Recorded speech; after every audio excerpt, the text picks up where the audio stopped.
હું છું ડૉક્ટર શરદ પરમાર. અમારી ઓપીડીની અંદર 32 વર્ષના યુવક 3 ભાગમાં પોતાના કાંડાનું ફ્રેક્ચર લઈને આવ્યા. તેમનું ઓપરેશન કરવાનું નક્કી કરવામાં આવ્યું. આ ઓપરેશનની અંદર એક સ્ક્રૂ નાખી આ 3 પાર્ટમાંથી 2 પાર્ટમાં કન્વર્ટ કરી દેવામાં આવ્યું અને પ્લેટ મૂકી તેનું નોર્મલ અલાઇનમેન્ટ લાવી દેવામાં આવ્યું. ઓપરેશન બાદનો એક્સરે આપ જોઈ રહ્યા છો.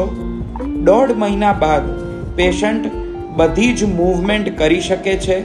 પેશન્ટની પૂરેપૂરી ગ્રીપ એ રિસ્ટોર થઈ ગઈ છે. પેશન્ટ પોતાનું વાહન પણ ચલાવી શકે છે. તો હાથ અને કાંડાના ઓર્થોપેડિક પ્રોબ્લેમ્સ માટે આપ સંપર્ક કરી શકો છો આ નંબર પર.